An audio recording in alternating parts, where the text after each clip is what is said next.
بسم اللہ الرحمن الرحیم. السلام علیکم. آپ سب کو بہت شکریہ سے نکالا آج ہم نے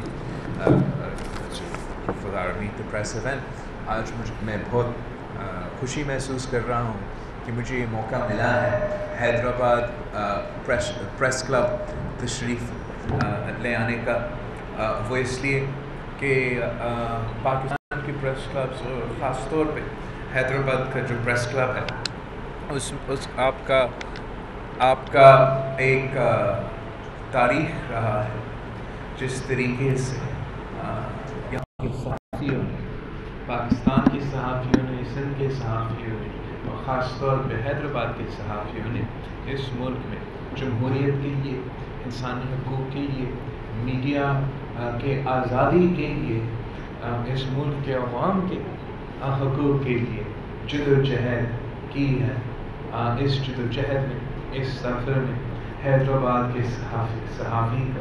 صحافیوں کا اپنا کنٹریبیوشن ہے.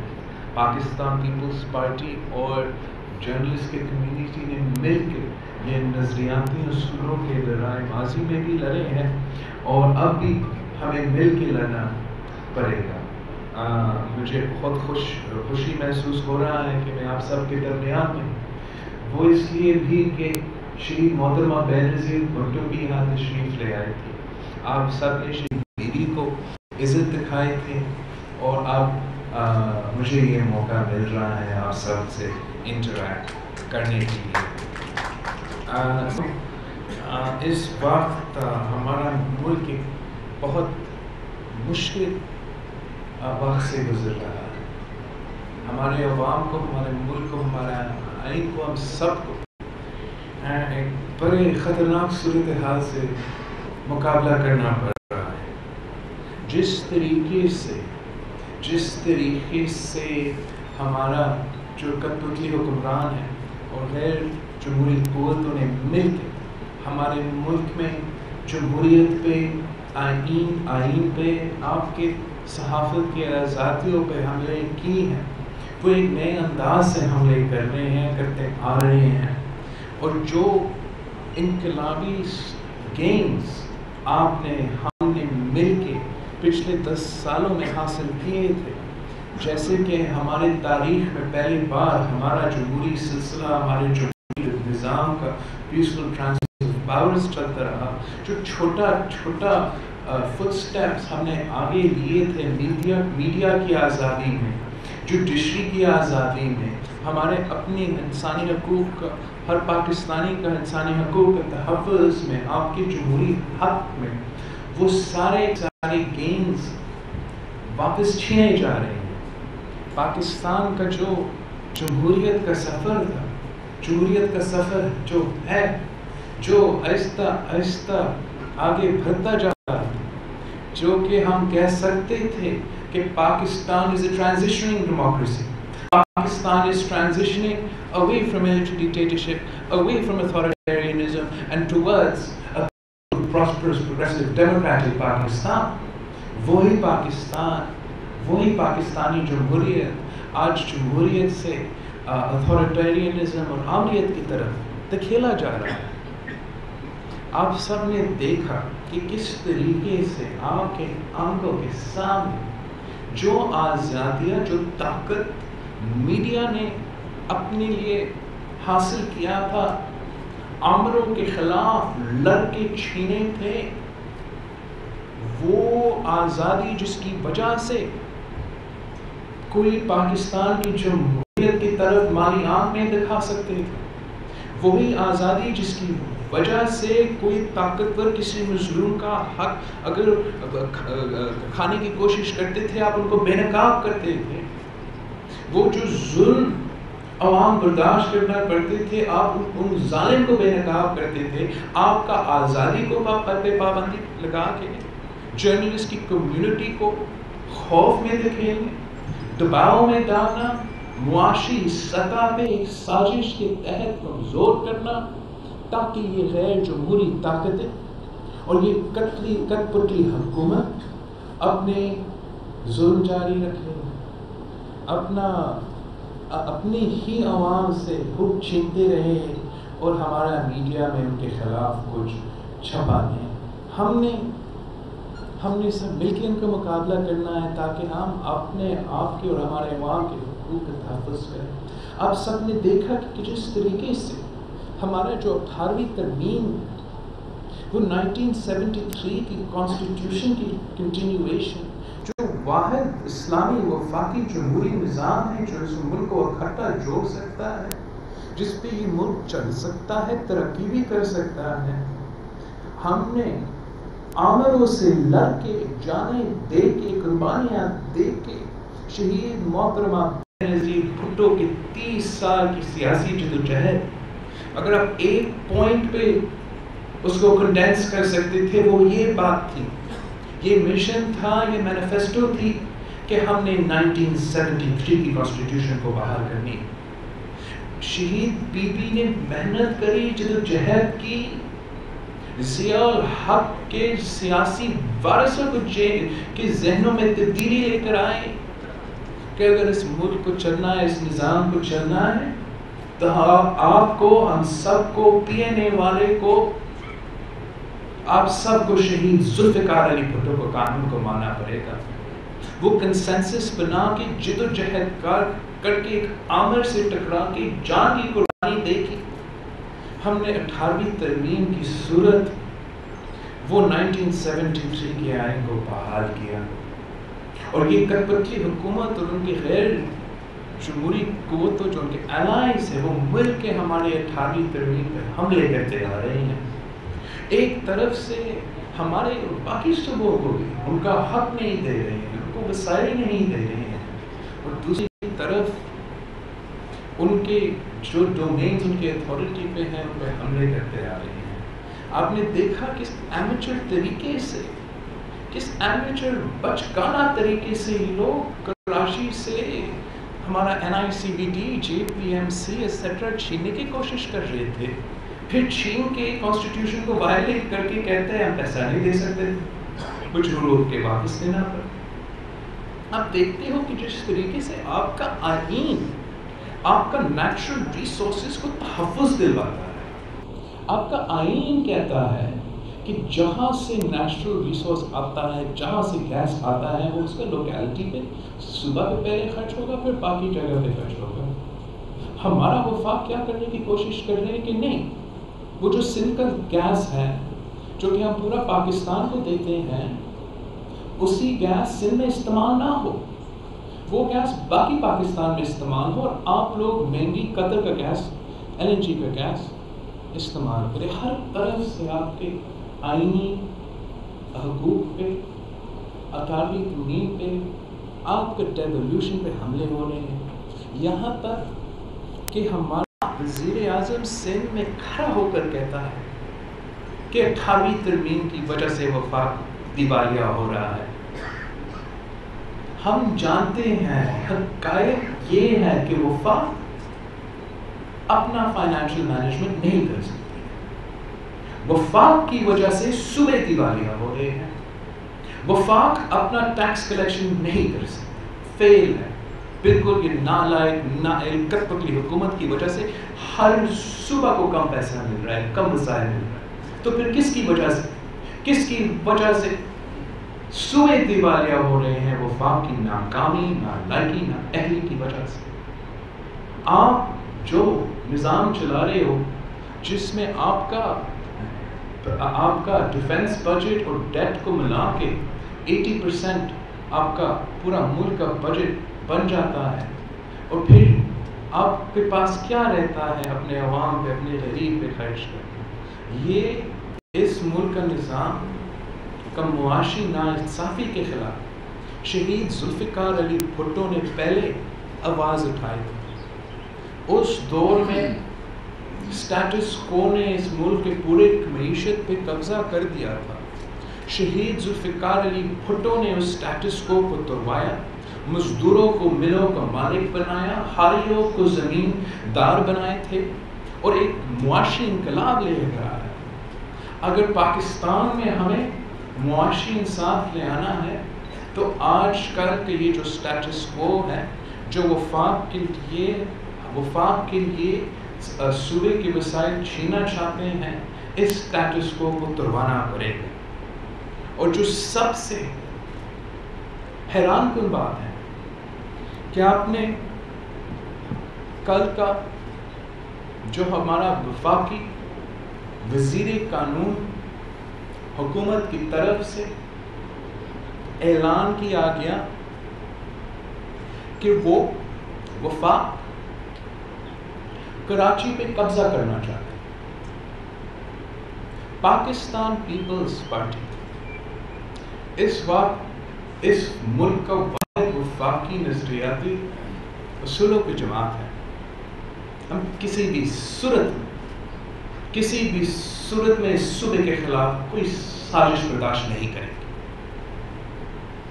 یہ کیا مذاق ہے کہ وسائل بھی چھین لو، حقوق بھی چھین لو، جمہوری نظام میں ہمارا آواز دبا دو، ہمارا عوام کے معاشی قتل کرو، ہمارا پانی رکوا کے گیس کا حصہ نہ دے کے معیشت کا تباہ کر کے ہمارا صوبہ کا معاشی قتل کرنے کی کوشش کرو۔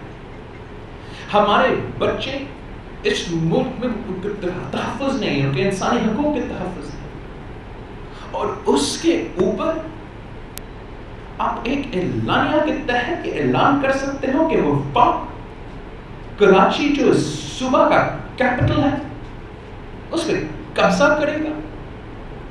یہ کیا مذاق ہے کہ ایک طرف آپ ایک نیریٹو بنانے کی کوشش کر رہے ہو مودی کے خلاف کہ مودی نے غیر آئینی طریقے سے آکیپائڈ کشمیر پہ قبضہ کر لیا ہے، اور دوسری طرف اسی وقت آپ کراچی پہ قبضہ کرنے کی کوشش کرتے ہو۔ یہ بزار ہے کہ ہم روکتے ہیں کہ کشمیر میں انسانی حقوق کا تحفظ عمران خان کرے گا، اور باقی پاکستان میں جو انسانی حقوق کا درجہ اور آئے ہے وہ تو عمران نے بھی کی۔ کشمیر میں جو جمہوری حقوق ہے، جو رائے شماری ہے، وہ عمران خان بچائے گا۔ جب اس نے پاکستان میں جمہوریت کا جنازہ نکالا ہے، وہ عمران خان کشمیر کے سیاسی قیدیوں کو بچائے گا جو اپنے ملک کے ہر سیاسی جماعت کی قیادت کو سیاسی قیدی بنا کر رکھے ہیں۔ یہ آپ اس ملک کو چلانا، نظام کو چلانا اتنا مشکل، ملک کو چلانا جو ایک وفاق ہے مختلف ایتھنیسٹی سے، مختلف زبان والوں سے جو مل کے ایک ملک ہوتا ہے، اس کو چلانا کوئی کرکٹ میچ نہیں ہے۔ ہمارا وفاق کا ذمہ داری ہوتا ہے، بڑا مشکل سے آپ نے ان سارے صوبوں کو جوڑ کے چلانا ہے۔ ہم نے بڑے مشکل حالات کا سامنا کر کے اس وفاق کو بچایا ہے۔ پہلے بھی یہ ملک ٹوٹا جب اس قسم کا ذہنیت اسلام آباد سے چل رہا تھا، تو وہ صوبہ جو میرے اور آپ سے کوئی کم محب وطن لوگ نہیں تھے، جنہوں نے پاکستان کے لیے اپنے اسمبلی سے بھی ووٹ کیا تھا، وہ ہم سے الگ ہو گیا۔ یہ آج کل کی پٹلی اور ان کے غیر جمہوری طاقتوں کیا سمجھتے ہیں؟ پاکستان پیپلز پارٹی آخری وقت تک ان قوتوں کے سامنے ایک دیوار کی طرح ثابت ہو جائیں گے جو ہمارے وفاق کی طرف مانی آپ دکھاتے ہیں۔ لیکن آپ پاکستان پیپلز پارٹی کو اور جمہوری قوت کو کمزور کرتے رہو، آپ اپنے ہی عوام پہ ظلم کرتے رہو، آپ اپنے عوام کے معاشی حقوق، انسانی حقوق کو چھینتے رہو، اور پھر اس کے اوپر ان کے شہر پہ، ان کی زمین پہ قبضہ کرنے کی کوشش کرو، اور آپ سمجھتے ہو کہ آپ کا وفاق بچے گا۔ ہم تو آخری دم تک بچانے کی کوشش کریں گے، ہم اپنا خون دیں گے، سر دیں گے، مگر پاکستان کو آنچ نہیں آنے دیں گے۔ لیکن آپ سوچیں کہ اگر کل بنا تھا بنگلہ دیش، تو پھر آپ اگر اپنا ظلم کرتے رہو گے، اگر پاکستان پیپلز پارٹی جیسے جماعت کھڑے نہیں ہوں گے، تو پھر کل سندھو دیش بھی بن سکتا ہے، سرائکی دیش بھی بن سکتا ہے، پختونوں کا دیش بن سکتا ہے. ہوش کی ناخن لو. یہ جو اسلامی جمہوری وفاقی نظام ہے، یہی وہ واحد نظام ہے جو اس ملک کو جوڑتا ہے. اس حکومت اور یہ جو غیر جمہوری قوتوں سلیکٹرز اس کے پیچھے ہیں، میں ان کو پیغام بھیجنا چاہتا ہوں کہ آپ ہوش کے ناخن لو، اپنے عوام کا خیال رکھے. ظلم ایک حد تک برداشت ہوتی ہے. میں سمجھتا ہوں کہ اس اعلان کے بعد اس حکومت اگر کسی کے ذہن میں کوئی اعتراض تھا، اس کوشش کے بعد جو کہ ہم جانتے تھے الیکشن کیمپین کے دوران M Q M, G D A, P T I کا الائنس کا کیا خواب تھا کہ ایڈمنسٹریٹو یونٹ کراچی کے لیے.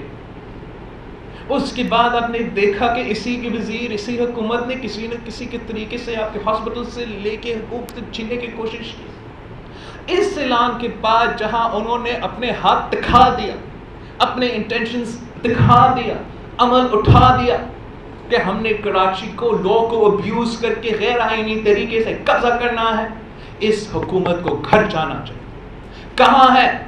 کہاں ہے وہ سندھ کے سو کال سیاستدان جو مرسو کا روتے تھے؟ اپنے بیوی کو کہہ دے استعفیٰ دو.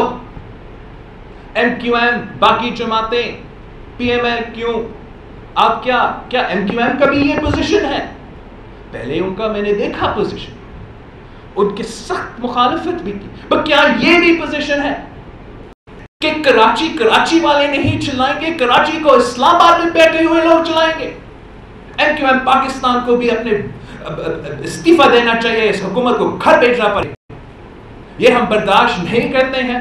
ہم ہر پاکستانی سیاستدان کو کہتے ہیں کہ آپ اپنا موقف دے دو، یا آپ ان سلیکٹڈ غیر جمہوری قوتوں کے ساتھ ہو جو نہ صرف ہمارے عوام کا معاشی قتل کر رہے ہیں، ان کے حقوق چھین رہے ہیں، وہ ان غیر جمہوری طریقے اپنا کر ہمارے وفاق کو نقصان پہنچا رہے ہیں. پاکستان پیپلز پارٹی کی عوامی رابطہ مہم جاری ہے. جب سے یہ ہمارا P T I M F کی بجٹ اس حکومت نے لے کر آیا، پاکستان پیپلز پارٹی ہر جگہ پہنچ کے ہم اس عوام دشمن P T I M F budget کے خلاف آواز اٹھا رہے ہیں. جس طریقے سے اس ملک کے ہر طبقے کا معاشی قتل ہو رہا ہے، مہنگائی کی سونامی میں اور ٹیکسز کے طوفان میں دکھیل دیا جا رہا ہے، مزدوروں کا معاشی قتل، ہمارا کسانوں کو سبسڈیز نہ دیکھے ان کا معاشی قتل، یہ ٹیکسز کا طوفان کی وجہ سے ہمارا چھوٹا تاجروں کا معاشی قتل.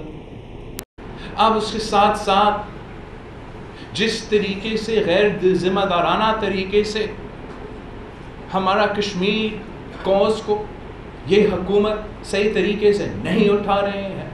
پاکستان پیپلز پارٹی اس حکومت کو ہر پوائنٹ پہ بے نقاب کر رہی ہے اور ہم ان کو اب چلنے نہیں دیں گے. میں آپ سب سے درخواست کرتا ہوں کہ میں جانتا ہوں کہ ہم سب کے اوپر جو بھی پاکستان میں جمہوریت پسند آدمی ہو، چاہے وہ سیاست سے تعلق رکھے، چاہے وہ صحافت سے تعلق رکھے، ان کا زبان دبانے کی کوشش کی جا رہی ہے. ہم نے سب مل کر ایک آواز میں بولنا ہے. ہم نے سب مل کر اپنا ہی جمہوری نظام جس کے لیے آپ نے اور میں نے، میرے خاندان نے اور آپ کمیونٹی نے قربانی دیا ہے، ہم نے سب مل کر اس کے لیے جد و جہد کرنا ہے. ہم نے ہر موقف پہ ان کو بے نقاب کرنا ہے. اگر میرے میڈیا صحافیوں پہ، اگر میرے میڈیا برادری پہ یہ حکومت حملے کر رہے ہیں تو پاکستان پیپلز پارٹی آپ کے ساتھ کھڑی ہے. اور جہاں آپ سمجھتے ہو کہ یہ حکومت اپنے سیاسی مخالفین سے، جمہوری طاقتوں سے ناانصافی کر رہے ہیں، سیاسی کیسز میں گھسیٹ کے انسانی حقوق کا دھجیہ اڑا کے جیل میں ڈال کے اپنا نظام فورس کرنا چاہتے ہیں، وہاں بھی ہم ایکسپیکٹ کرتے ہیں کہ آپ ہمارے ساتھ دیں گے. اور انشاءاللہ تعالی ہم مل کے پاکستان کا ایک جمہوری ترقی پسند پرامن پاکستان بنائیں گے. I look forward to your questions. Saeed Ghani صاحب آپ اگر تھوڑا سا یا جو میں شیخ صاحب سے ریکویسٹ کروں گا کہ دو چیزیں ایک تو میں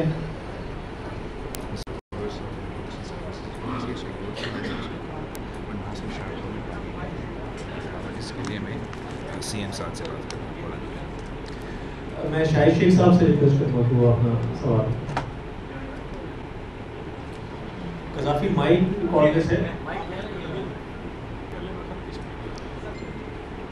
ہاں بیٹھ کے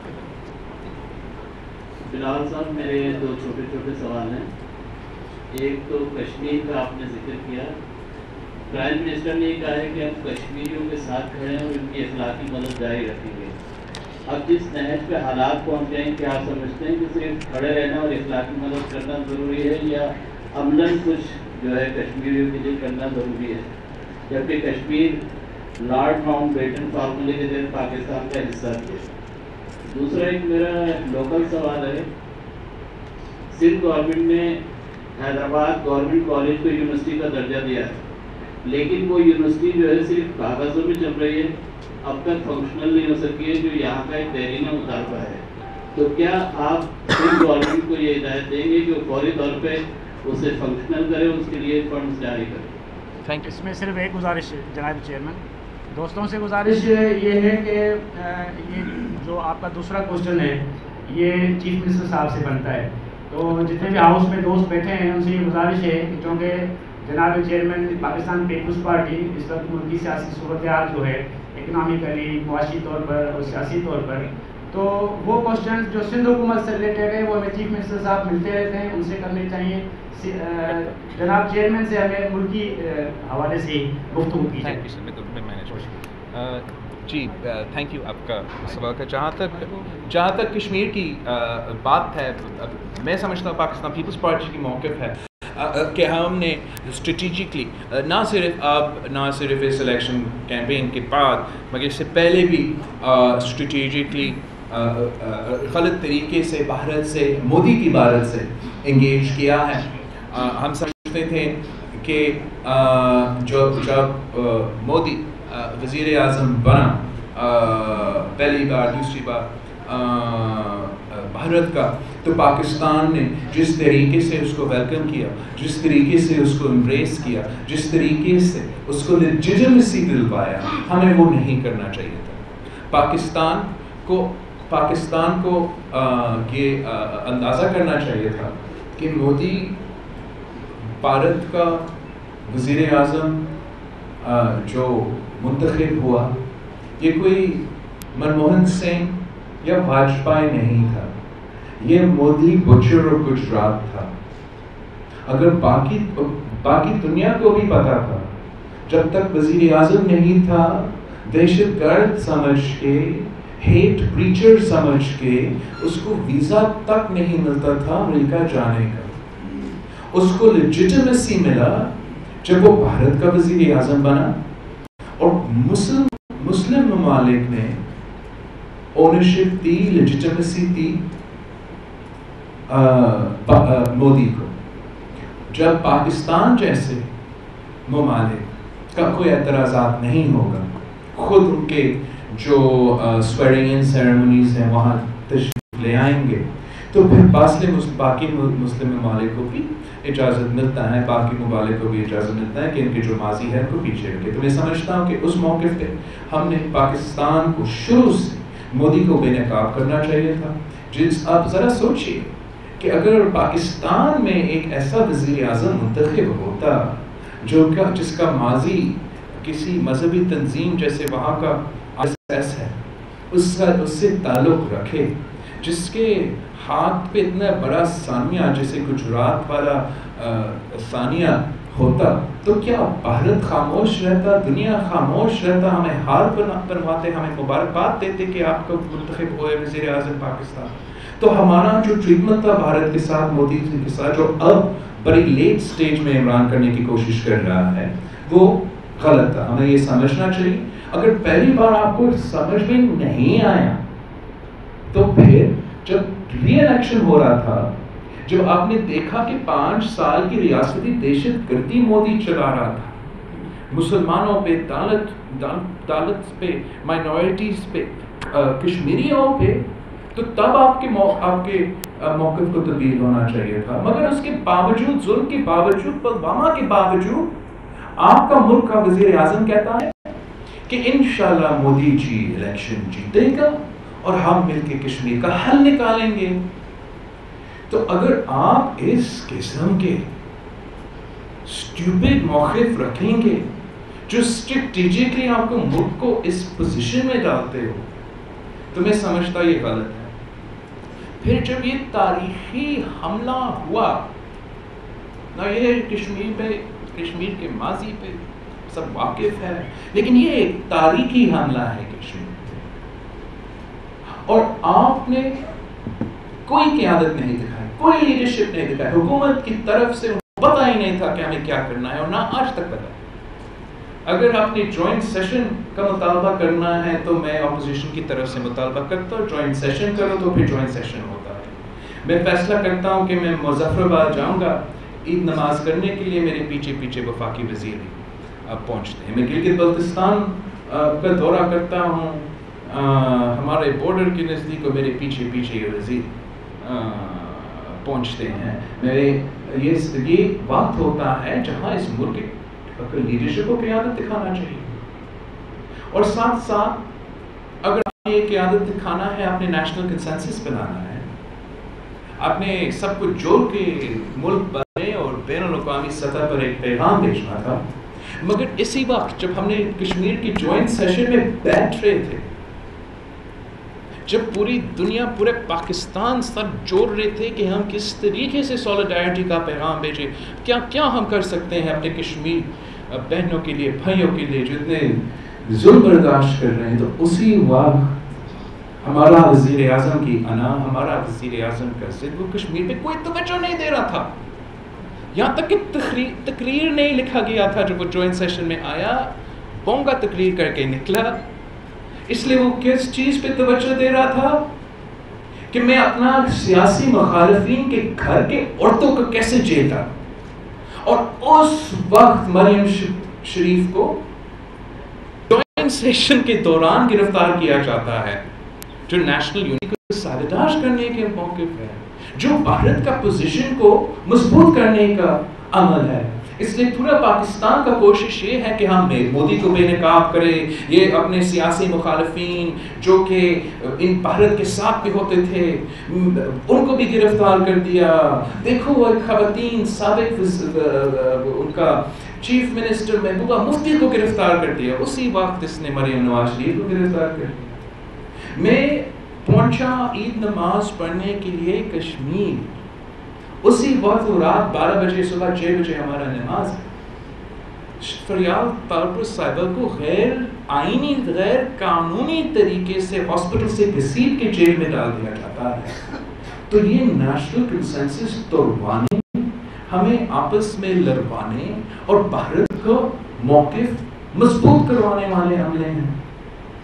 جب ہم یہی پیغام، جیسے میں نے کہا، بیچنے کی کوشش کر رہے ہیں کہ کشمیر میں کیا ہو رہا ہے، ہمارا وزیر اعظم نے یہ اسٹریٹجی اپنایا کہ پہلے میں اپنے اپوزیشن کو جیل میں ڈالوں، پھر میں اعلان کروں کہ ہر فرائیڈے ہم سب کھڑے ہو جائیں گے اور کشمیر کا مسئلہ حل ہو جائے گا. وہ جو سلسلہ تھا وہ ایک ہی فرائیڈے تک جاری رہا. آپ مجھے بتائیں، کیا ہمارا وزیر اعظم نے کسی بیرون ملک کا کوئی دورہ کیا ہے؟ کشمیریوں کے پیغام کسی بھی ممالک میں لے کے گیا ہے؟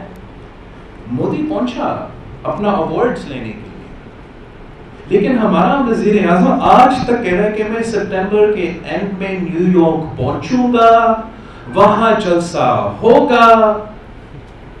یہ مذاق نہ اہل نہ لائق سلیکٹڈ میں، یہ بس اس کی بس کی بات نہیں ہے. وہ سوچ نہیں سکتا ہے جمہوری انداز میں، انسانی حقوق کے انداز میں. اور جس طریقے سے اس نے ٹرمپ کے ساتھ ملا، وہاں کشمیر کی بات ہوا، 2 دن بعد یہ حملہ ہوتا ہے، اتنا کمزور رسپانس. اور جبکہ ہمارا وزیر اعظم آن ریکارڈ ہے ماضی میں 2016 کا وزیر اعظم عمران خان کا انٹرویو موجود ہے، اس کا کشمیر کے حل جو اس نے ذکر کیا تھا اس انٹرویو میں، کیا اس میں اور مودی کے عمل میں کوئی فرق ہے؟ So if you're going to have a weak response, you have to be ready to face the criticism. اگر آپ سیاسی انتقام اپنے ہی ملک میں لگے ہوں گے جب اور مودی کے خلاف کچھ نہیں کریں گے، جب اپوزیشن کے خلاف کچھ کہنا ہے آپ شیر بنتے، اور مودی کے خلاف اگر کچھ کرنا ہے بولنا ہے تو ہمارا وزیر اعظم بلی بن جاتا. ہم سمجھتے ہیں کہ پاکستان پیپلز پارٹی نے یہ جماعت بنا، اس لیے ہمارے اختلافات تھے کہ کشمیریوں کے ساتھ جو کچھ ہو رہا ہے تاشکند واقعہ. شہید محترمہ بینظیر بھٹو نے اپنی پوری زندگی جگہ جگہ کشمیر کوز کے لیے، حکومت میں ہو حکومت کے باہر ہو، آپ کا OIC کی کانٹیکٹ گروپ سے لے کے ان کمیونٹیز کو جوڑنے تک شہید بیوی کی بہت اہم رول رہا ہے. ہم اپنا جدوجہد جاری رکھیں گے، ہم کشمیریوں کے لیے، کشمیریوں کے حقوق کے لیے اپنا جدوجہد جاری رکھیں گے. ہم سمجھتے ہیں کہ کشمیریوں کا مستقبل کا فیصلہ کشمیریوں کا کرنا چاہیے، اور ہم آخری دم تک یہ جدوجہد لڑیں گے. کسی کاغذی آرڈر بھارت کی طرف اس کو چینج نہیں کرتا ہے. ہمارا وزیر اعظم کا بزدلانہ کمزور موقف اس کو تبدیل نہیں کر سکتا ہے کہ ہر پاکستانی کشمیریوں کے ساتھ کھڑے ہیں اور آخری دم تک کھڑے رہیں گے. آپ کا دوسرا سوال تھا ہمارا حیدرآباد یونیورسٹی، جس کا ڈیٹیلز اوبیسلی وزیر اعلیٰ صاحب آپ کو دے سکتا ہے، لیکن میں بہت خوش ہوں یہ سن کے کہ حکومت سندھ نے حیدرآباد میں یہ یونیورسٹی بتانے کا فیصلہ کیا. بڑا امپورٹنٹ ڈیسیجن ہے. ہر جگہ ویسے بھی پاکستان پیپلز پارٹی اب جو بھی صوبہ اٹھا کے دیکھے اور گن لے کس کے حکومتیں میں یونیورسٹیز اور کالجز بنے ہیں، تو شہید بھٹو کے دور کے لے کے آج تک پاکستان پیپلز پارٹی ہمارے نوجوانوں اور ان کے مستقبل میں انویسٹ کر رہے ہیں. میں سمجھتا ہوں کہ اگر یہ حیدرآباد یونیورسٹی کے جو منصوبہ ہے اس میں ہم وسائل کے ایشوز کے باوجود انویسٹ کر سکتے ہیں تو بہت اچھا ہوگا. وزیر اعلیٰ صاحب خالد چانڈیا صاحب. میرا سوال آپ سے یہ ہے کہ آپ نے جو پولیٹیکل پوری ایک ڈی اسٹیبلٹی پہ بات کرتے ہیں کہ آپ پوری سوسائٹی ڈی اسٹیبل ہو رہی ہے سیاسی طور پر، ایموشنلی اس کانٹینٹ میں ہیومن رائٹس، فنڈامنٹل رائٹس ظاہر، لیکن ہول اگر ہم دیکھیں تو پورا political structure depend upon the economy. جتنا اکانومی کا ڈیفیسٹ اس ٹینیور میں ایک ڈکلیئر ہوا ہے، ایک الارم پوزیشن جو ڈکلیئر ہوئی ہے کہ 40,000 ارب ڈالر میرے خیال میں، اور مشرف کے دور کی جو ان کی امداد کی قسط تھی وہ بھی ابھی تک ان کو نہیں ملی. Total economy depend upon the international جو فنڈنگ ہے اس پر. آپ کل ظاہر جائیں گے اور آپ ایک اس کو کر رہے ہیں، مجھے صرف آپ اس پہ ضرور کمنٹ کریں کہ یہ ہسٹوریکل اس پر اسپیکٹر میں ہسٹوریکل جینیورس میں سارا ڈیفیسٹ ہوا ہے. آپ اکانومی پہ تھوڑا بات کریں کہ یہ اتنا بڑا ڈیفیسٹ کس طرح یہ اس سے اسٹیٹ نکلے گی. اگر آپ لوگ بھی کل آتے ہو تو اتنا بڑا ڈیفیسٹ جو تقریباً میرے خیال میں عالمی مبصر کہہ رہے ہیں کہ 1 صدی کا اگر آپ سارے ریسورسز اپلائی کرو، ساری فنڈنگز کرو، اپنی اکانومی بہتر کرو تو 1 صدی تک بھی یہ نہیں اترے گا. آپ اکنامک ڈیفیسٹ کو بالکل بہت امپورٹنٹ سوال ہے آپ کا. پاکستان کی معیشت کا جو آج حال ہے وہ آپ سب کے سامنے ہے. بالکل صحیح بات ہے، آپ نہیں کہہ سکتے ہو کہ یہ صرف اب ہوا ہے. یہ 4 سال سے ہم دیکھ رہے ہیں ہمارا معیشت کا انڈیکیٹرز اس طرف سے جا رہے تھے، لیکن جس طریقے سے جس نالائق نااہل طریقے سے اس حکومت نے ہمارا معیشت کو میں سنبھالا ہے وہ بھی آپ کے سامنے ہے. 1 سال میں جتنا قرض اس حکومت نے لیا ہے پاکستان پیپلز پارٹی کی حکومت نے اپنے 5 سال میں نہیں لیا تھا. جس طریقے سے یہ حکومت ناکام رہا ہے in their IMF negotiations. Pakistan peoples party کے دور میں ہمارا پلان بھی تیار تھا، ہم سب سے پہلے پہنچے تھے IMF کے ساتھ اور ہم لڑ کے نیگوشیٹ کرتے تھے. میاں صاحب کے دور میں اس کا الگ انداز ہے، اس کا الگ اپروچ ہے، لیکن اس نے بھی IMF کے ساتھ اپنا نیگوشیٹ کر کے ٹرمز لے لیا، وہ مل کے ان کو امپلیمنٹ بھی کرے تھے. عمران کا جو انڈیسائسو اپروچ رہا ہے اس سے ہمارا اتنا سارا نقصان ہوا ہے. یہ فیصلہ ہی نہیں کر سکا کہ میں جاؤں یا نہ جاؤں. اتنے بڑا وعدہ کر کے آیا ہوں الیکشن. اسی دور میں جتنا قرض آپ نے ہمارے عرب ممالک سے دوسری جگہ سے لے لیا، آپ وہ حساب اٹھا کے دیکھیں. ہمارا معیشت کچھ ایسے، میں نے اپنا پریس کانفرنس میں کہا، جس طریقے سے شہید ذوالفقار علی بھٹو نے اس ملک کی معاشی سٹیٹس کو تروا کے عام آدمی تک کچھ اپنا حصہ دلوایا، ویسے ہی ہمیں پھر کرنا پڑے گا اگر ہم پاکستان میں معاشی انصاف کی بات کر سکتے ہیں.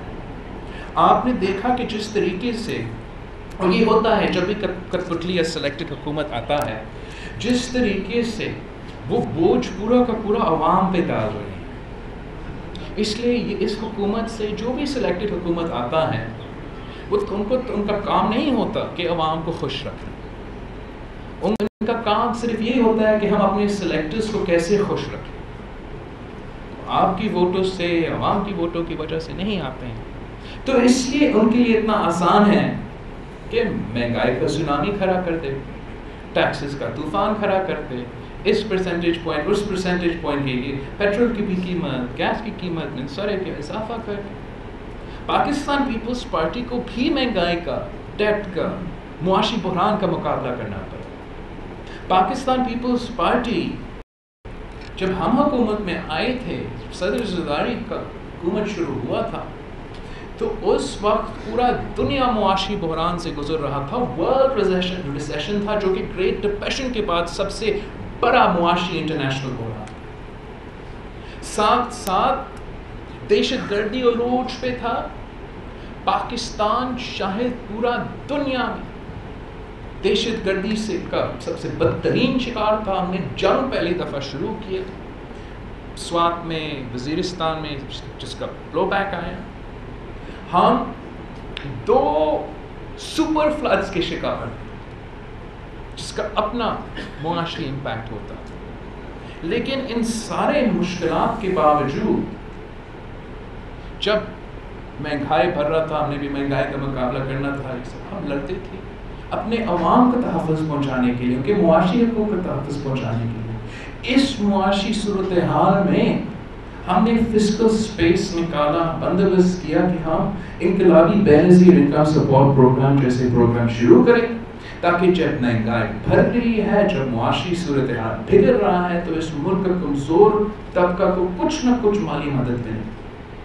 جب یہ سب معاشی مشکلات کا سامنا ہم کر رہے تھے، اسی وقت ہم نے پینشنز میں 100% اضافہ کیا، سیلریز میں اضافہ کیا، 150% اضافہ کیا، فوج کے تنخواہوں میں، سپاہیوں کے تنخواہوں میں 175% اضافہ کیا. اگین وہ اس لیے تاکہ جب ہم یہ معاشی بحران سے، معاشی مشکلات سے مقابلہ کر رہے ہیں، عام آدمی کو اس مہنگائی سے کوئی تحفظ ملے، کوئی اسٹیبلٹی ملے.